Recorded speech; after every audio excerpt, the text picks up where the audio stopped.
So it's just going to be like a cash convo. I'm just going to kind of talk about our experience, and then we'll pitch the event at the end so people can go this year. Very cool. Yeah, I took did some research on the event just to make sure I kind of know the history behind it besides my self-involvement. Right. So was this the first year that you done it, or had you done it in years past? This was my first year doing it and being there. So what did you know about Gilda's LaughFest or Gilda Radner prior to being asked to be on the Best of the Midwest competition / showcase? So well, first of all, I'm very familiar with Gilda Radner, just from being a fan of comedy and SNL, and just reading her story over the years, and just how tragic the end of her life was and how sad that was. But as far as LaughFest goes, I knew I was familiar with LaughFest. I've had a bunch of comedian friends be invited to it over the years, and I don't know how you are in comedy, but whenever there's like an invitational or a submission or an audition and I don't get it, I kind of start looking for reasons why I didn't want to get it anyway. That way I don't feel massive rejection. Like, my act isn't a good fit for LaughFest, so that's why I'm not going. Versus I just didn't get picked, and then I finally got picked for it, and I was like, okay, yeah, maybe it is a good fit. Well, that's awesome. I'm glad that you are familiar with Gilda Radner, because she's kind of the reason why I wanted to start comedy. I remember watching her as a child, not even on Saturday Night Live. She had this special called Gilda Live, where she did a bunch of her characters, and I remember watching that on Comedy Central with my sister in my basement, her doing her Girl Scout characters and her tap dancing characters and her variety show, and just being like, wow, I could see myself in her, and that's why I wanted to do comedy. So for me, it was huge, and you're right, the end of her life was super tragic, but she lived that life. You know what I mean? Like, she did it. Yeah, I mean, listen, she definitely paved the way for the future for comedians in general. I don't even want to say just female comedians, just comedians in general. Her commitment to character work and just what she brought out on stage was just so much fun to watch, and just to watch those characters develop, and then just knowing that she thought that she had beat this horrific disease, just to have it come back out of nowhere and wipe her out was just very sad ending, and her being very scared at the end. If you haven't heard, those listening, if you haven't heard her story or read her story, go check it out. It's worth reading. Well, my friend Meryl, who I met at another Gilda fundraiser that I did this year in Cincinnati, where I got to perform, and I did a reenactment of Gilda's tap dance that she did on Gilda's Live. First I did comedy, and then I did the tap dance. Meryl actually directed the documentary Love Gilda. Oh, really? Where she tells her story. So I would recommend, if no one knows the story of Gilda Radner, to watch the documentary Love Gilda, because you'll see not only like how she came up, but how she was the first cast member selected for Saturday Night Live. They didn't select Aykroyd or Belushi, or they selected Gilda first and then built the cast around her. Yep, absolutely. Yeah, so it's very cool to see that history. So every year in Grand Rapids, Michigan, they do Gilda's LaughFest, which, how many days was the event? We came on one day. You and I both did the Best of the Midwest showcase / competition this year, which, by the way, you took home the trophy. Congratulations for that. Oh, I appreciate that. Thank you very much. It was a cool honor, but it was more of an honor to share the stage with you and the other 5 comics that I know a lot of us had just met that night, but certainly a bonding experience with just a short time with each other was a lot of fun. I feel like this was the first comedy competition that I was in. First of all, I hate competitions. They're the worst. Yeah, me too. But I was really glad you won, because it was the first time I wasn't like, well, that guy. I was like, he's a really nice guy, and he was really funny, and I'm actually kind of really glad he won. So, it was very nice. Yeah, everybody that day. Like, I remember because I had to go first, and I was like, oh, that sucks. And everybody was like, yeah, man, we're just here. Let's do this thing. Like, high-fiving each other, and it was just such a fun event. But they go through several days and weeks of showcases. Do you want to talk about that? Yeah, I think it's like a 10-day long festival. I don't know that it's 10 consecutive days, but it runs for 10 days, and they have shows all over. From what I've read and heard, they get about 50,000 attendees, and it's throughout the Grand Rapids area, just Western Michigan. We had about 50,000 at our show, probably. Yeah, probably. Give or take a few, right? Standing ovations, carrying us on shoulders. It was amazing. Do you remember at the end of that competition when they put all of our faces on the screen and started showing a percentage bar of the audience's votes next to our faces? I think I might have blacked out and been screaming, no, I don't want to see. Yeah, I just remember we all looked at that. We're like, what the heck is this? I can't sit here and watch that. We all just left the room immediately. Yeah, I'm glad we didn't see that. Yeah. Don't tell me how unpopular I am. Yeah. That's why I'm doing comedy. Like, I don't need to be reminded. I already have self-esteem issues. Yeah, but I remember just knowing that the year that you and I did it, which was last year, the headliners, Brian Regan and Ali Wong. Are you kidding me? Yeah, they pull in huge names. So I jotted down a few from who's been there over the years. And listen to these names. So Brian Regan, Amy Schumer, Sinbad, Whoopi Goldberg, Mark Maron, Bill Burr, Kevin Nealon, Maria Bamford, David Cross. Like in this year, Russell Peters will be there, Jeff Foxworthy, Maria Bamford will be back, Jim Gaffigan. I mean, these are huge names that are playing this festival. Yeah. I would say if there are a few select comedy festivals as a fan that I would go to many times, and this would be one of them.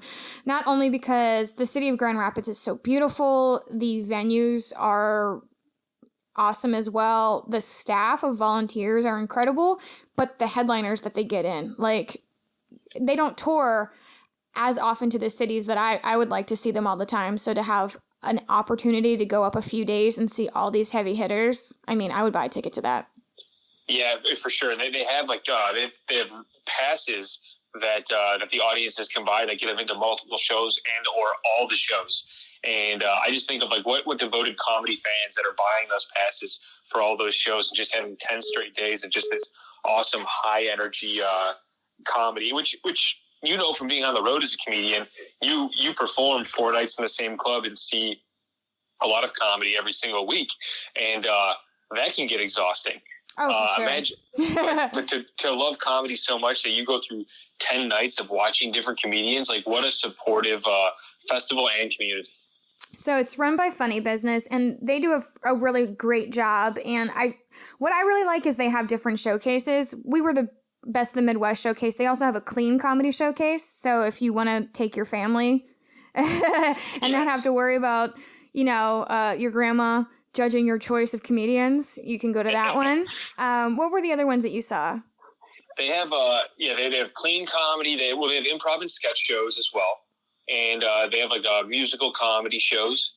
And then of course they go from everywhere from like PG, and then they have them rated as well. So they have the rated R show, of course, Best of the Midwest segment that we did, and just a variety of others.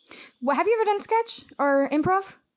I did. I started out comedy back in July of 2000, and I took improv classes at Second City. I was going to say, because you're a Chicago guy, so Second City being right around the corner, how is that influencing like you as a stand-up versus you as sketch or improv? Well, it got me heavily into stand-up. I always wanted to do stand-up, but improv was easier to get started in because you could just sign up for a class versus have to have the will to go to an open mic. And I have great respect for sketch and improv. What I realized is I was too selfish on stage to appreciate improv.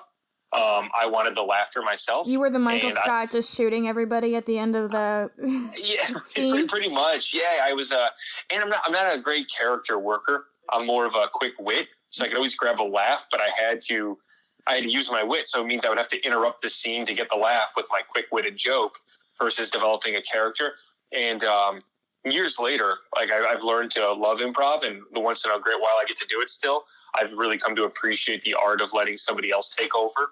But when I was 17, 18, getting started in the business, I just wanted the laughs. I just wanted to be up there solo, doing it myself. So my experience in improv really drove me into stand-up to be selfish. Because you were like, okay, so you're like, let me make this shift so it's more about me. I love it. Yeah. So what about you? And how about me?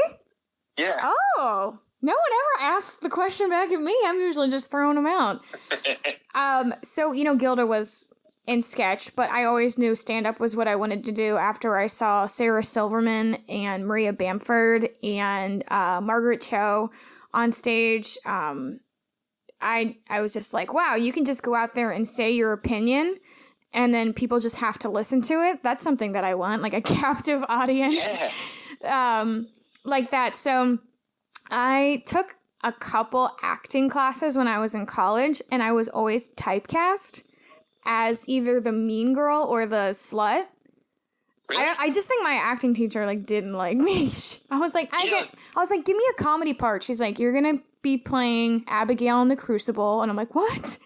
Yeah, if this was multiple choice, those would be the two throwaway answers I'd have for your question of what you are. Absolutely. Like, those are the impossible answers. Like, that's crazy. Oh, yeah. So, and then they, like, a prostitute and, like, one or the other. And I was just like, so I never got to, like, play with, like, character work and comedic timing and stuff like that.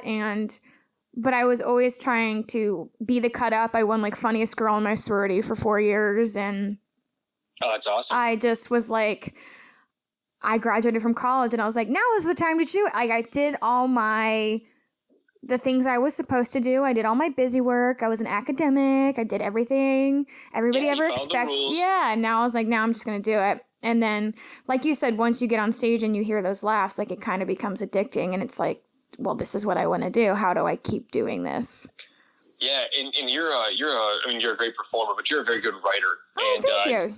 Did you have that? Like, was that just kind of innate from the beginning for you? Like, did you always have that great writing style? No, writing was like it's really like a muscle you have to, like, for me, I was like, oh, I'll just talk about things that are in the news right now or pop culture. But I'm like, those are depleting jokes. You can only tell them for a certain amount of time when people are like, I don't know who Paris Hilton is anymore. What was The Simple Life right. or whatever it's called.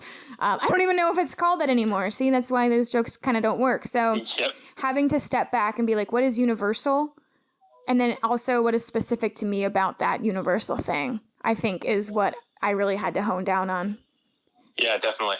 But I love your energy. Like, how do you get so energized for your performances? Because it was like, when you went on the second show, I could hear, like, screaming from the other room. Because there's 2 rooms. They make us, like, perform in one room and then switch and perform in the other. So we kind of don't get to see each other's sets. But I remember popping my head in, and all of a sudden the energy just shifted in the room. Like, people who were kind of, you know, slumped in their seats sat up straight when you started talking, just because you're very commanding. So what drug do you do, is what I'm asking.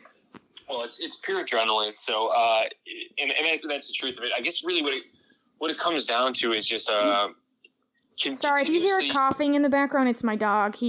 He's on every podcast just coughing in the background. Is that Ducky? Ducky, yes. Yeah, okay. He's down now, so pure adrenaline, you say. Yeah, it's with pure adrenaline. I mean, there's an excitement about performing, and everybody eventually, I think there's like 2 versions of comedians, right? There's the version of you off stage and the version of you on. And the one on stage is a heightened version, right? And for some people, that heightened version may mean even like lowering their energy from who they are off stage. And for some people, it's raising it. And for me, I was always just triggered into, as you said, your influences. You know, mine were like George Carlin, Dennis Miller, Chris Rock. I loved the ranting, telling you an opinion, and then driving it down your throat. And I felt like, for me, like, getting up there and just bringing that excitement, it keeps me passionate about what I'm talking about, and that's actually kind of my filter for when I know my material has run its course and it's time to move on, is when I can no longer sell it that same way with that same excitement.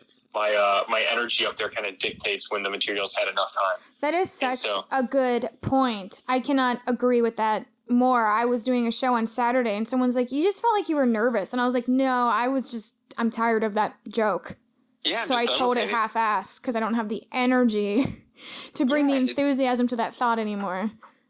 Yeah, there's a passion that goes into it, and I think for me, it's been the biggest difference in starting stand-up to doing it. I've been doing it 18 years now to where I'm at now, and it's when I started, I was writing jokes, and then I was trying to make my passion fit the jokes, and later on, I just talk about what I'm passionate about, and I work humor into that, and that was a big shift for me. Where I'm not trying to just sell you anything I think is funny. I'm trying to give you an idea that I really believe in. and then trying to create humor from that. And it has, it has a shelf life too, because I'm not faking it. Mm-hmm. I'm really giving you something I'm passionate about. Speaking of passion, LaughFest donates money towards the Gilda's Foundation, which goes to help people with cancer. This is the first comedy festival I've done that has a charity mission. Have you done any other charity kind of comedy festivals? No. I mean, I donated my time to a lot of competitions that didn't pan out for me, so that was my charitable. But no, this is you're right. This is the first one that I can remember anyway. I'm sure there's been segments or portions of other competitions, but this is the first one where I know it's centered around that versus cancer and emotional health. There's a big piece here. Gilda's Club in Grand Rapids supports emotional health. And that's what a big piece of this is. One of the taglines for this event is laughter for the health of it. I know that they have Gilda's Club where I'm from. They also have one in Louisville, and I went in one time to see if I could volunteer. And they said, sidebar, I can face paint and make balloon animals. Really cool. And they do have like support groups that come in, and they have rooms for the children because sometimes the parents are dealing with cancer and they want to get the kids in a room and have someone entertain them for a little while just to take that ease off of the parents to have to watch their children for an hour, and also their children can just be kids for an hour. It's kind of like a Ronald McDonald House type charity where it's like a big foundation and everybody's there to support each other. So I think the mission is really cool. Throughout LaughFest, they sell T-shirts, buttons, pins, things like that, and the money goes straight to the charity. I had never experienced anything. How do you think that influenced the comedy festival, the charity aspect? Well, I think having that behind it, brings out, because if you're getting 50,000 people to a spot in the middle of Michigan, isn't that easy unless it's a football game. And to have that happen over the course of 10 days, I think the charitable aspect of it is really what's drawing people in. But I think having that charitable aspect of it is really what brings the energy out of the people that show up. Like you're showing up in a good mood, and it's not like your Friday nights, hey, there's nothing else to do, let's go see a comedy show and I could care less who's on stage. Like, people show up intentionally to laugh, to donate, to give this big contribution back to this great cause. And I think it really heavily influences the energy that's in those rooms. Well, speaking of bringing people out, do you remember who I brought? Was it your boyfriend? No. Okay, no, then I don't. You're like, did I meet somebody that I was supposed to meet?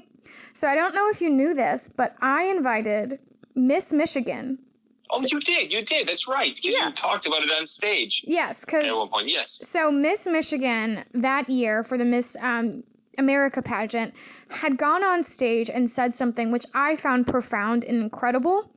She's, just basically had 8 seconds to make an impact and introduce herself. And usually they have to go out there and say, from the Big Apple, I'm Miss New York. So she goes out and says, she has 6 seconds. She goes, from the state with 80% of the world's clean water and none for its residents to drink, I'm Miss Michigan. And it was this incredible mic drop moment. And I was in awe. And I said, I'm going to be in Michigan. If I just messaged this girl, bought her ticket so I could meet her and do that joke in front of her that I do about how badass she is. Yeah. That would be worth its weight in gold for me, because I just wanted to. I mean, it's a charity festival, and it was inspiring for me to meet her as well. So that was like a big moment for me going out there. And she brought her crown and put it on me. I do remember that. Came to the after party with me where everybody hit on her. Sorry, Em. But I thought it was just, that was like my special moment. I was like, yes, even if I lose. Yeah.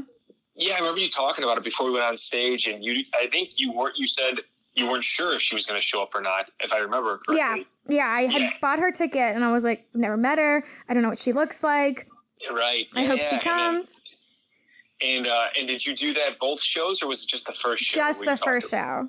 That's right, because that's the one I got to see, because by the time you were going up in the next room, I think I was already on stage in the first room. Yeah. And it was crazy doing the joke in front of her that I hadn't really worked out yet, but I was like, I'm here. I invited her. I want to do my joke about the Miss America pageant and what had happened to pay honor to her. And at one point I was like, don't mention that she's here. And then as soon as I was like starting the joke, I go, by the way, I invited her. She's right here, everybody. And everybody like turned around and gave her a round of applause. And I was like, oh, this is eating into my set. I shouldn't have done that. But part of me was like, she fucking deserves this applause. Incredible. No doubt. No doubt. And completely unselfish move by you, especially when you only have so much time up there. And I know we're talking about the fest in general, not our sets as much, but what did you open with? Do you remember what you opened with there? Because I remember I loved it. I'm trying to rack my brain. Oh, I don't remember, but you know, I had to follow the video about people dying of cancer. Yeah, I remember that. They had a slideshow, and they're like, okay, who's ready for our first comedian? I was like, shit. I know. Everybody's super bummed out. I'm like, well, here I go. and they have an MC. That's like, right. They did have an MC. He was really good. He was a really nice guy, too. Yeah. Yeah, Matt. His name is Matt. He's Laria, I believe is his last name. Yeah, super nice guy. He's a great guy. He took the bullet for me a little bit, warmed him up. But I still was just like, oh, man. To go first, I was like not happy. But you killed it in the first spot. Yeah, there was some. I remember this table full of contractors standing next to the stage, and I was like, I might not be their cup of tea, but my goal is to get them to laugh. Yeah, I was like, these are the guys that I want to laugh right now. So if they can uncross their arms, what'd you say? Well, so you hit it so hard out of the gate that I just remember, because I was maybe third or fourth, I can't remember, for that first show. And I just remember sitting there going, if this is the first comics response in here, like if this is how good all the comics are going to be out here, like this is going to be like one of the toughest competitions I've ever been a part of. Oh my gosh, also good. Also good. Chelsea killed him. The guy who went last, he didn't get to do his last joke. I saw him in the first room and I was like, holy shit, this guy's amazing. And in the second room, he didn't get to do his last joke, and he was really bummed out. And I was like, dude, like, you were so good. I don't even care that you didn't do your last joke. So, like, across the board, everybody was amazing. Like, just to see that talent in one room. I mean, people from Chicago, people from Ohio, Kentucky, Indiana, Michigan, Wisconsin, maybe.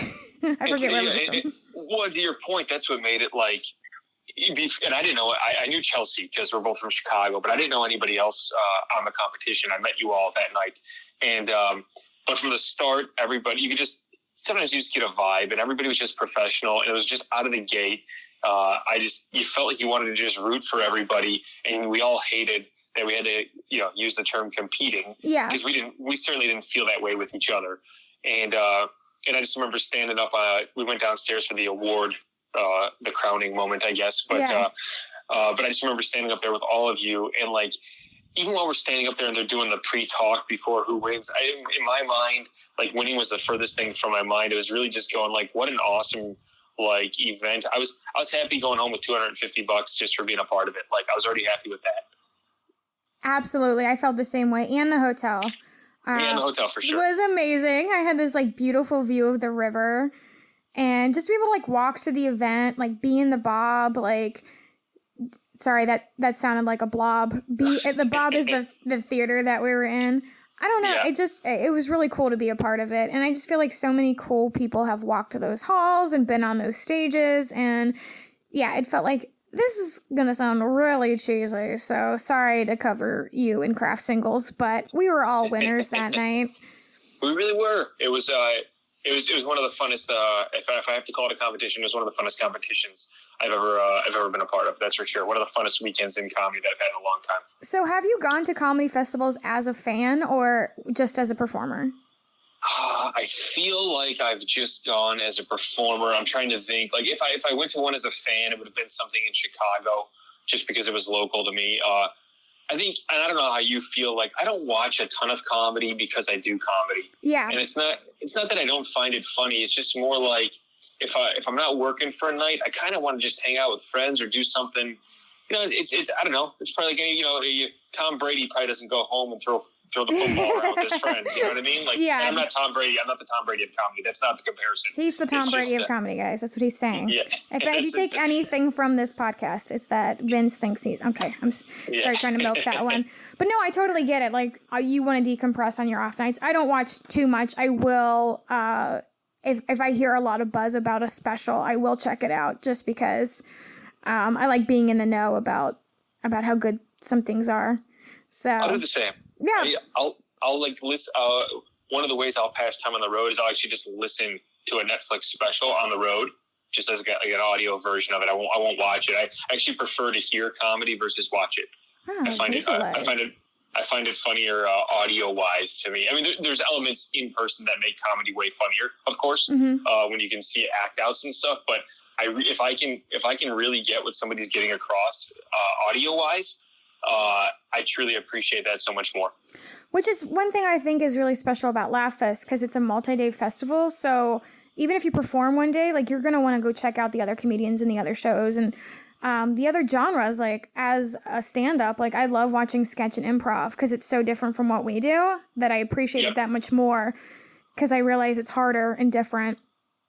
And, like to appreciate stuff like that. So I like that they cover a lot of different genres and do the musical and do, the clean stuff, which is really hard as well. You would do well at that too. Like, you have such an act that would round itself out for that too. I've been cussing a lot lately and I'm like, I need to stop. I need to get like a rubber band that I snap on myself.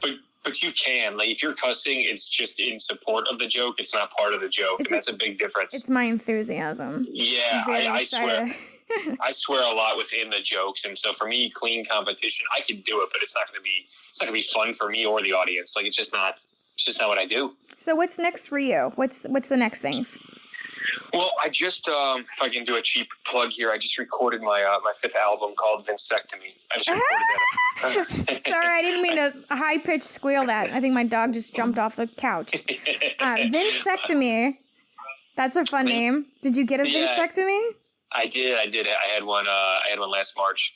And so I talk about that, of course, in the album. But so I just got my first mix back from it last night to hear how it goes, and it's either gonna be out by the end of January if I release it on my own.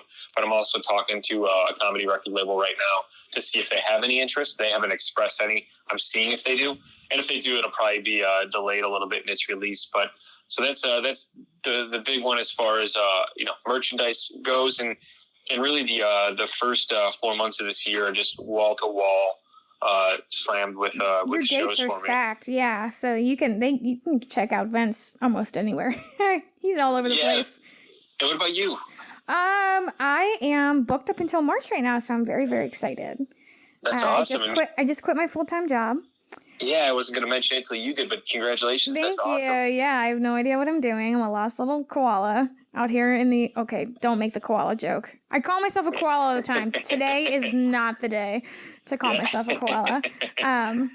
Pick your battles. But yeah, I'm really excited, and I just love the idea of going to festivals like LaughFest now and having that freedom to stay a couple more days and really like dive in and do the damn thing instead of just going one day performing and thinking, oh, I gotta go back to work, Yeah, so, definitely. Are you performing at LaughFest this year? I haven't. I didn't apply. I didn't apply last year. But now I really want to go back and just say, hey, would you have me again? Because I just had like such a good experience. It was one of my favorite festivals just because of the people and the atmosphere. I feel like it was very supportive. I felt like all the fans that were there to see comedy really, really appreciated it. And I want to give back to a festival that backs such a great cause.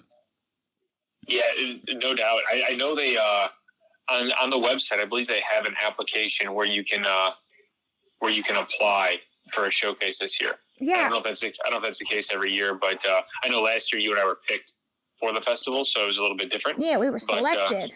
We were selected. Yeah, guys, we're big deals sometimes. Yeah.